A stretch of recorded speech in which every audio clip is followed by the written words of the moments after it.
మహానటి సావిత్రి చాలా పేద కుటుంబం నుంచి సినిమాల్లోకి వచ్చి అనతి కాలంలోనే హీరోయిన్గా ఎదిగి స్టార్ హీరోయిన్గా పేరు తెచ్చుకుంది.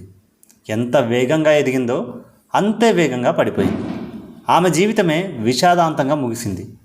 సావిత్రి జీవితం సినిమా రంగంలో ఉన్న ఎంతోమందికి గుణపాఠంగా చెబుతుంటారు. మరి సావిత్రి చేసిన తప్పేంటి? సావిత్రి జెమినీ గణేశన్తో ప్రేమలో పడింది. ఆయనకు మ్యారేజ్ అయ్యిందని తెలిసినా రెండో పెళ్లి చేసుకుంది. ఆయన మోసం చేశాడని డిప్రెషన్లోకి వెళ్ళింది. తాగుడుకు బానిస అయ్యింది. దీనికి తోడు ఇన్కమ్ ట్యాక్స్ రైట్స్ మరింత డీలా పడేశాయి. సావిత్రి ఆర్థికంగా మానసికంగా డౌన్ అయిపోయింది. దీంతో తాగుడికి బానిసగా మారి తన జీవితాన్ని నాశనం చేసుకుంది.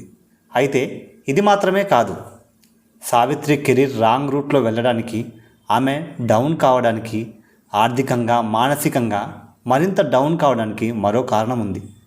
అదే దర్శకురాలిగా మారడం. ఆమె కెరీర్ పీక్లో ఉన్న సమయంలోనే దర్శకురాలిగా మారింది. నిర్మాతగాను టర్న్ తీసుకుంది. జెమినీ గణేశన్కు తెలియకుండా ఆమె డైరెక్షన్ చేసింది. తానే సినిమాలు కూడా నిర్మించింది. ఆయన చెప్పినా వినకుండా సినిమాలు చేసి బోల్తా కొట్టింది.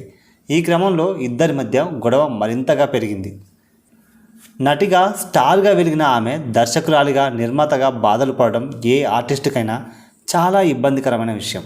తాజాగా దర్శకుడు నటుడు హర్షవర్ధన్ ఈ విషయాన్ని తెలిపారు. నటిగా చేయడం సుఖం, దర్శకురాలుగా మారితే అవి ఆడకపోతే మానసికంగా చాలా డౌన్ అయిపోతాం, ప్రశాంతత కోల్పోతాం, డిప్రెషన్లోకి వెళ్ళిపోతాం. సావిత్రి విషయంలో అదే జరిగిందన్నారు. అసలే భర్త విషయంలో, ఫ్యామిలీ విషయంలో ఆమె ఇబ్బందుల్లో ఉంది. దీనికి తోడు ఇలా డైరెక్షన్ చేసి నిర్మాతగా మారి చాలా డబ్బులు కోల్పోయింది. నటిగా అవకాశాలు కూడా కోల్పోయింది. ఇదంతా ఆమెకి పెద్ద దెబ్బగా మారిందన్నారు హర్షవర్ధన్. అలా కాకుండా మంచి పాత్రలు చేసేందుకు ప్రయారిటీ ఇచ్చి ఉంటే ఆమె కెరీర్ మరోలా ఉండేదని, ఉన్నంత కాలం రాణిలా వెలిగేదన్నారు. ప్రస్తుతం ఆయన కామెంట్స్ వైరల్ అవుతున్నాయి.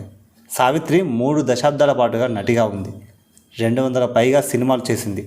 దర్శక నిర్మాతగా ప్రాప్తం, మాతృదేవత, చిన్నారి పాపలు, కుజాండ ఉల్లం, వింత సంసారం వంటి సినిమాలు రూపొందించింది. ఇందులో దాదాపు అన్ని సినిమాలు పరాజయం చెందాయి.